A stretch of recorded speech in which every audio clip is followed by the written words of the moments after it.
જય માં મેલડી. એક નાનું ગામ હતું. ગામનું નામ કોઈને ખાસ યાદ નથી, પણ એ ગામમાં રહેતો એક ભક્ત વિજય. વિજય ગરીબ હતો. એના ઘરમાં રોજ ખાવાનું પણ મુશ્કેલીથી મળતું. પિતાજી બીમાર હતા, માતા રડતી રહેતી, અને ગામના લોકો રોજ તિરસ્કાર કરતા. આ પરિવાર ક્યારેય આગળ નહીં વધે. પણ વિજયના દિલમાં એક જ વિશ્વાસ હતો, માં મેલડીનો.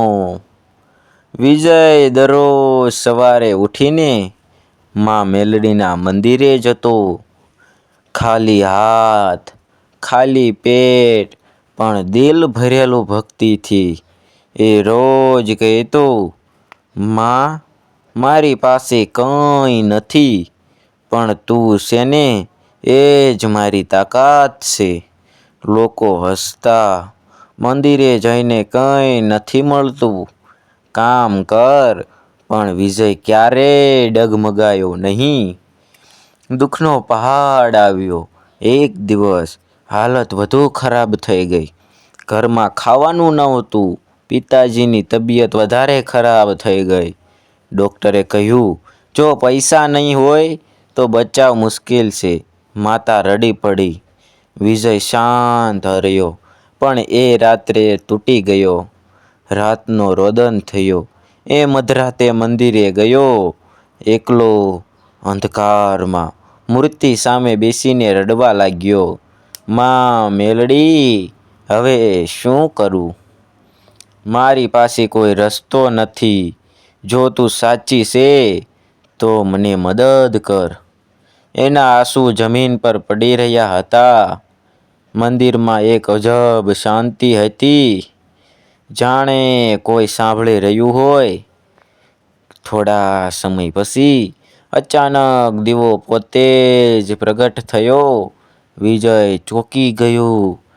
હવા નહોતી, કોઈ માણસ નહોતો, તો દીવો કેવી રીતે બળ્યો? એના દિલમાં એક અવાજ આવ્યો, વિજય, વિશ્વાસ રાખ. વિજય ડરી ગયો, પણ એ સમજ્યો, આ માનો સંકેત છે.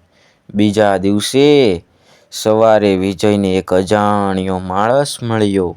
એણે કહ્યું, જો તું સાચો ભક્ત છે તો 11 દિવસ સુધી ઉપવાસ રાખ અને કોઈ પાસે મદદ ન માંગ.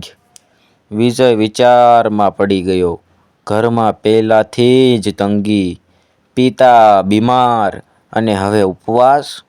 પણ પછી એણે આંખ બંધ કરી. માં મેલડી પર વિશ્વાસ છે તો ડર કેમ? એણે પડકાર સ્વીકારી લીધો. વિજયે ઉપવાસ શરૂ કર્યો. પહેલો દિવસ સહેલો લાગ્યો. બીજો દિવસ શરીર નબળું પડ્યું. ત્રીજો દિવસ ચક્કર આવવા લાગ્યા. પણ એ રોજ મંદિરે જતો અને એક જ વાત બોલતો, માં, તું મારી સાથે છે. ગામના લોકો ફરી હસવા લાગ્યા. આ તો પાગલ થઈ ગયો છે. હવે હાલત ખૂબ ખરાબ થઈ ગઈ. વિજય ઊભો પણ ન રહી શકતો હતો. આંખો અંદર ઘસી ગઈ. ઘરમાં માતા રડતી, બેટા, આ શું કરી રહ્યો છે? તું મરી જઈશ. પણ વિજય બોલ્યો, માં, મારો વિશ્વાસ મરવા નથી દેતો. દિવસ 10ની રાત. દિવસ 10 પૂરો થયો. એ રાત્રે વિજયને એક ભયાનક સ્વપ્ન આવ્યું. અંધકાર. એક અવાજ, છોડી દે આ રસ્તો, નહીંતર વધુ ખોઈ બેસીશ. વિજય ડરી ગયો. પણ એ જ સમયે એક પ્રકાશ આવ્યો, અને એ પ્રકાશમાં માં મેલડી દેખાયા. માં બોલ્યા, બેટા, ડરતો નહીં. કાલે તારો નિર્ણય તારો ભાગ્ય લખશે. સવાર થઈ. વિજયની આંખો ધીમે ધીમે ખુલી. શરીર એટલું નબળું હતું કે ઊભો પણ રહી શકતો નહોતો. પણ એને ગઈ રાતના શબ્દો યાદ આવ્યા, કાલે તારો નિર્ણય તારો ભાગ્ય લખશે. વિજય ધીમે ધીમે ઊભો થયો અને મંદિર તરફ ચાલવા માંગ્યો. અંતિમ પરીક્ષા. મંદિર પહોંચતા પહેલા જે રસ્તામાં પડી ગયો. લોકો ભેગા થયા. છોડી દે આ બધું, તું મરી જશી. માતા દોડી આવી. બેટા હવે પૂરતું થયું, ઘેર ચાલ. વિજયની આંખોમાં આંસુ આવ્યા. એક પળ માટે તૂટી ગયો, પણ એણે આંખ બંધ કરી. માં મેલડી, આ અંતિમ દિવસ છે, હવે તું જ સહારો. એ ધીમે ધીમે ફરી ઊભો થયો. 11મો દિવસ. વિજય મંદિર તરફ પહોંચ્યો. જેમ જેમ એણે માં મેલડીના ચરણ સ્પર્શ કર્યા, એ જ ક્ષણે આખું મંદિર પ્રકાશથી ભરાઈ ગયું.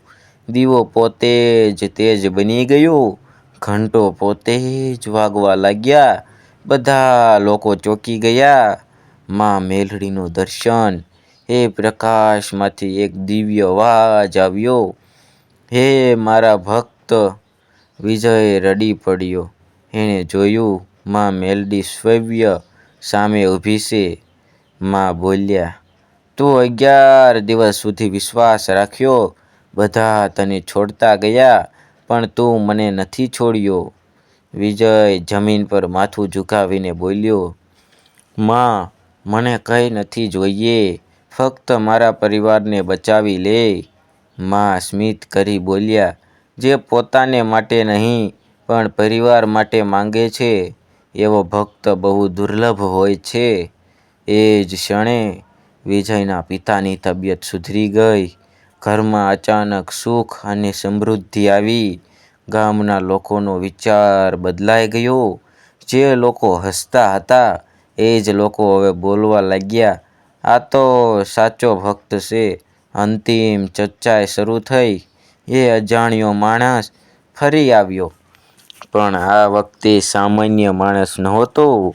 એ સ્મિત કરીને બોલ્યો, વિજય, હું તારી પરીક્ષા લેવા આવ્યો હતો. વિજય ચોંકી ગયો. એ માણસ પ્રકાશમાં બદલાઈ ગયો. એમાં માં મેલડીનો જ રૂપ હતો. માં બોલ્યા, દેવ જ્ઞાહરણ એટલે ફક્ત 11 દિવસ નહીં, પણ 11 ગુણ. વિશ્વાસ, ધીરજ, સચ્ચાઈ, પ્રેમ, ભક્તિ. વિજય હવે રોજ મંદિરે જતો, પણ હવે એ એકલો નહોતો. ગામના ઘણા લોકો એની સાથે જોડાયા. જે પહેલા મજાક ઉડાવતા હતા, એ જ હવે ભક્ત બની ગયા. પણ જ્યાં પ્રકાશ હોય, ત્યાં અંધકાર પણ આવે જ. એક દિવસ ગામમાં એક તાંત્રિક આવ્યો. એને સાંભળ્યું કે અહીં કોઈ ભક્તને દિવ્ય શક્તિ મળે છે. તાંત્રિકને ઈર્ષ્યા થઈ. એણે મનમાં વિચાર્યું, આ શક્તિ હું મેળવીશ અને આખા ગામ પર રાજ કરીશ. ખતરાની શરૂઆત. એક રાત્રે ગામમાં અચાનક અજીબ ઘટનાઓ થવા લાગી. બાળકો રડવા લાગ્યા, પશુઓ બીમાર થવા લાગ્યા, લોકો ડરવા લાગ્યા. ગામવાળાઓ દોડીને વિજય પાસે આવ્યા, અમને બચાવો, કંઈક ખોટું થઈ રહ્યું છે. વિજય સમજ્યો, આ સામાન્ય વાત નથી. માં મેલડીને પ્રાર્થના કરી. વિજય મંદિરે ગયો. ઘૂંટણિયે પડીને બોલ્યો, માં, ફરી એક વખત તારી જરૂર છે. અચાનક મંદિરનો દીવો જોરથી પ્રગટ્યો અને એ જ અવાજ આવ્યો, વિજય, ડરતો નહીં, આ તારી નવી પરીક્ષા છે. વિજય તાંત્રિક સામે ગયો. તાંત્રિક હસ્યો, તું એક સામાન્ય માણસ અને મને રોકીશ? વિજય શાંત રહ્યો, હું નહીં, મારી માં મેલડી રોકશે. તાંત્રિકે કાળો જાદુ કર્યો. આકાશ અંધકારથી છવાઈ ગયું.